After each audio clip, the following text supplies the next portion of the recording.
Okay, I got a lot of emails asking about deck height and stuff like that. I know a lot of guys might be familiar with it, but I don't see too much information out on the net about it. So I got some emails asking, and what is it for? What does it do? I know a lot of you expert haters already know what it means, so you know. But for the rest that don't, what it is basically the head shims that you find inside of the motors. By the way, this is RGX motor. We have the I got a Nova head on it because we didn't have the time enough to remachine two other heads that we're going to be using, but they look a little bit like these. Anyway, what it does is because these motors do not have fuel injection or magneto type systems or a timing system of some kind, the head shims will act as timing for your motor, so to speak. In other words, if you bring it down more, it compresses sooner. These act like basically like miniature diesel engines, for lack of a better word, so you can get a general idea. It's not exactly, but in general. So you either lower or raise the deck height. Also, too, it comes in very important if you're in different regions. Say if you're racing in Colorado, where it's much higher in altitude as compared to Southern California, at a lower at sea level. And also you can check your barometer settings. You can, if you got like like smartphones, things like that, you can check on your weather reports, and you can check for your regions, and this will help so you can find out your barometer readings, where, if and when you may or may not have to set your motor. Sometimes when the motor is already set for the manufacturers, it's a general guideline. So you may either need to take out a head shim or add a head shim. As well too, when it's hot, a lot of times, not all the time, but sometimes very much, it's like the barometer readings will drop a little bit. In other words, the air doesn't become as dense. In other words, have you ever noticed a lot of times at night your motors run really, really good? The reason being is because the air becomes more dense towards the evening than it does sometimes during the day. Not much, but the engines, being as small as they are, they can tell the difference. The same thing when we used to race, our dragsters, and as well, from time to time I still race trophy trucks. It's like to fine tune it and everything. This may not apply to everybody, but for some guys, if you want to fine tune, you want to experiment with different things for your motors, this is what this is for you. The expert haters, no, you guys already know all this stuff. So, but at any rate, you may want to check. Also, too, have you ever noticed you've gone to some of these races and where you hear where it's really, really hot, and yet a lot of the guys, their engines sound like they're running really fast. What ends up happening is that a lot of times, sometimes when it's hot, the air isn't as dense. So no matter how far you lean out the needles, you're closing off the valve, but it's still there's not enough air to compensate. So what ends up happening, you get kind of like rich. It gets a little bit rich. Not all the time. You'll notice it happens from time to time, and you'll hear it. All of a sudden, the engines start going. They start sounding funny. Experienced racers and such will know how to compensate for this. Most can get by, but in general, if you want to kind of like nail it down, this is what you do. We sell a deal with dial indicators. This one's a particular Z limit one. They do have other ones. They got less inexpensive. Well, we have a kit that's for $26, and what it is, it comes with a flat block and this insert to go into the engine, and it's made to look like a glow plug. So it screws into the engine, so that way it sits in there, and then this will go inside, and you can measure. You'll be able to measure your readings for your deck height correctly. Now what you'll do for that is you'll take out your glow plug. I'll show you real quick. And make sure you invest in a good pair of calipers. Whitworth's Foley's or some of those other ones. They do have other ones, but they'll probably set you back about $50 or $60. And if you're serious about it and you do some of this stuff, Even some of the guys out there maybe doing some light machining, invest in some good ones. Other ones to look into are like dial indicators. If you really want to nail it down, you should have at least both. These ones I have, they look like some familiar ones you can probably see, but these have been around a long time. These ones set me back about 90 bucks. They do have other ones for about 20 or 30 bucks. Just depends on what you want to get and spend. Anyway, so you'll take out your glow plug. You'll take, like I said, we make these inserts. You'll take your insert, screw it into the button head. Snug. You don't have to crank it down. Just nice and snug. Take your dial indicator, slip it into the motor, and what you'll do is turn the crank until it and right here you'll have two different dials. Every single one of them will have two different dials, and there's like another little. I don't think the camera can get it. I figured I'd invest in a good camera, right? But you have the number of revolutions. You have 1, 2, 3, 4, 5, 6, 7, 8, all the way up to 9, and that'll help you also indicate where you are as far as like your settings. So in this case, I have 1, 2, and it's just for indication. So and then right there, and they all sit at about when you first get them, they all sit at about the 10 o'clock level. Let's see.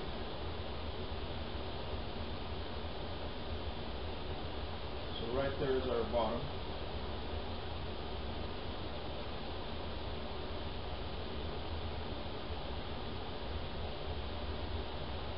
And we set our 0. Rotate this way.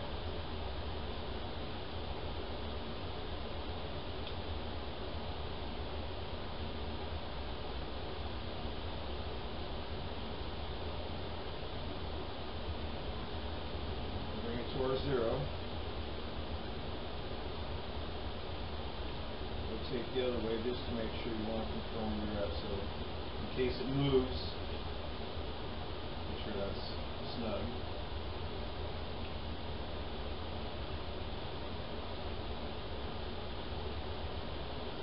Right at our 0.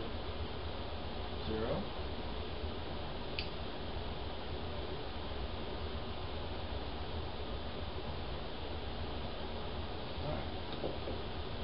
Then we pull the head. I know it might seem like a lot of work, but like I said, if you want to nail this down, we have our indicator already set at 0.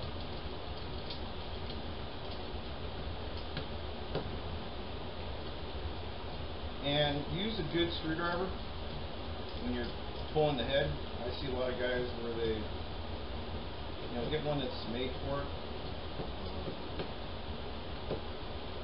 Machine shops will have stuff that are like similar to this, or even the ones you buy them. At least get a good one. Let's pull this. Yep.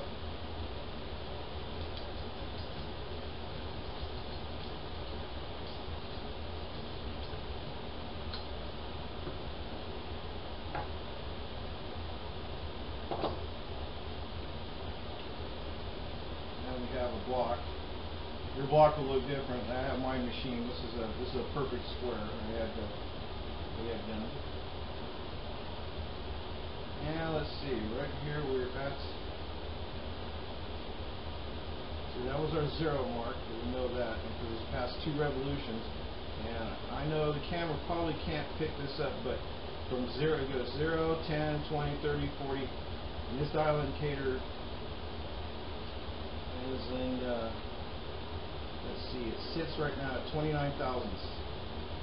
So right at 29. So where that's at, and then so for myself and in my region, if you want to know, what I have mine set at about in between 73 and 74 thousandths. Okay.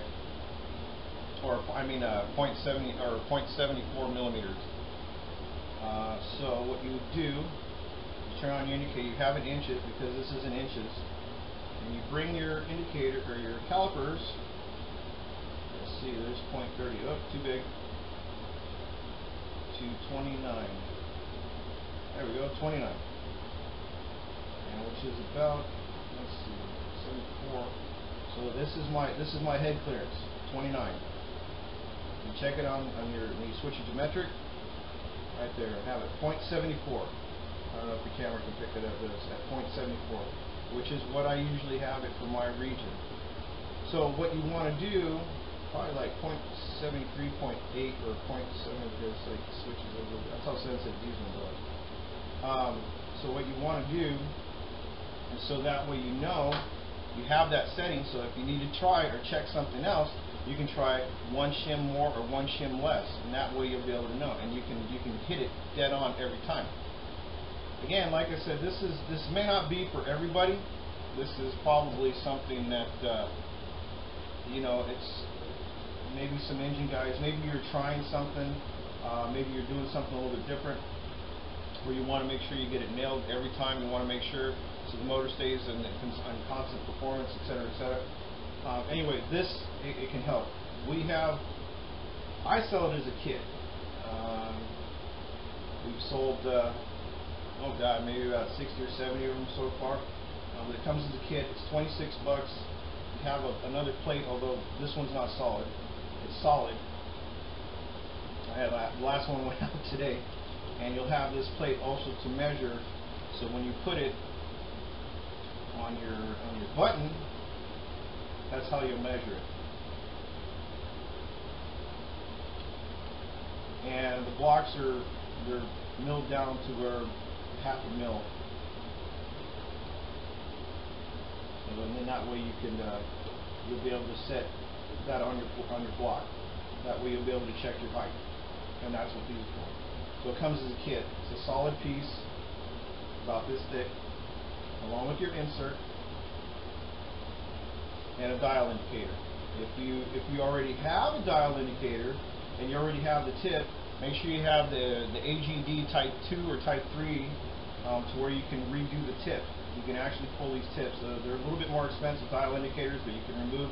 And this one has a bearing in it, so that way. And this one is capable of some severely fine measurements. So most people won't end up spending about 120 bucks on theirs.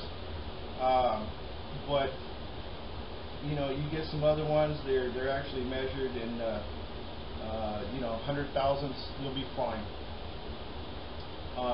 Like this one is anything within half a thou is like really. That's some really short, tight tolerances. Again, the kit it comes with a dial indicator. Not as super accurate as this one, but pretty damn close. And an insert for your button head. You take that, you put that in there in your button head, and another flat piece. Like I said, I didn't have it. My last one went out today, but I had some questions. I wanted to get to this, and a flat piece so that way you can measure up against for the head height. So again, to recap, you'll take this, you'll insert into your button head. You'll have it on your motor. This is if you're trying to nail down that reading. Of course, my reading's not going to be correct because it's not milled, tightened down. This is also you can do it with the solder, but this one is like if you really want to nail it down. If you have to know absolute, and plus how many shims are in there and what your head deck height is, or the shim height. So that way you'll know exactly where it is once the head is tightened down. And like I said, you put that in, the head will still be on. You'll take that, you'll take your measurement, bring it up, and of course, you'll have your measurement. You reset your, in this case, so this isn't going to be accurate, but you'll reset your dial indicator to 0. And right there. Reset it to 0. Pull out your indicator. Set it on a flat block. In this case, I'm going to use my cube. and it'll tell you where it needs to be. And in my case, again, it's pretty close. I'm right there at 29, right at 29. So just a hair off because it wasn't tightened down, but I'm right at 29. And then you'll take that measurement, your calipers. Like I said, again, this is you want to nail it down. And check, wipe the faces, make sure there's nothing there. Zero it out. You have it in inches. Bring it up to, in my case, again, it was 29. Yours may be different. And then again, check your local weather. You know, it's like you may have to run more or less, and the engine will tell you, okay, as well. So if it's like really hot, sometimes it seems like it's still running rich. You may have to run a hotter plug and one less shim. And sometimes if it's a little bit more cooler, barometer readings stay the same. You can probably run, you know, a little bit more. Like I said, for me in my region, I run it at 0.73, 0.74. You can run them lower. It increases its timing, but it's just like the same thing. Like if you're ever taking a distributor, maybe you're working on those motors, you loosen it up. This is old school. And you crank up the distributor. Well, it's kind of like the same thing. Depending on the situation and what you're trying to achieve, it may be better, maybe worse. Doesn't mean it's always better. In any case, mine is being at 29. I have it in inches. Switch it over to millimeters, because a lot of times in a lot of the books and the shims and everything that we use in the hobby industry, and it's right here for me. Let's see, 0.20. Yeah, it was like 0.29, which is 0.04. The point, yeah. So, yeah, 0.04. Oop, I moved it. That's how sensitive these things are. I'm gonna lock it down. 25, 29. Move it up. Put it too far. 29. 0.74. 0.74 millimeters. And that's where I have mine and usually my motors for my particular region. So anyway, I hope this helps in some of the questions of, like, you know, for deck height and, you know, hey, you know, how do we check it? Like I said, there's various things you can do. Take a piece of solder, you put it in there and do the squish method. And, you know, that's really good. It gets you in the ballpark. If you want to nail it down, if you really want to get it and you want to nail it down, this is the other method we recommend. I do this kind of stuff too on the real engines that we work on, you know, big V8s, things like that. A lot of stuff we do, you know, when you're measuring, you know, compression ratios and things like that, head clearances, things like, you know, and it does make a difference. They tell you it doesn't, well, it does.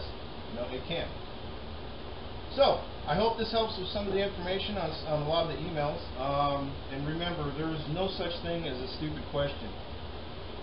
There may be people that may be ignorant and they may not like what you have to say, but it's not. There's no such thing as a stupid question. So keep those questions coming. I appreciate them. And like I get a lot of them too. People asking, it's like, hey, well, you know, maybe can this be done or something? You know, there's always new and fresh perspectives.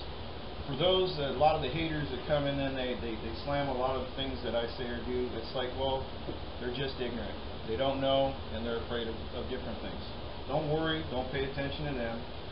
They're just worried that you might find out a secret that they don't know anything about. So I hope, again, that this helps. And again, always write me. razorgraphics23@hotmail.com. I get all the emails, sometimes a little bit slower than others, but I do get some. And from RGX, this is Blade. See you at the tracks.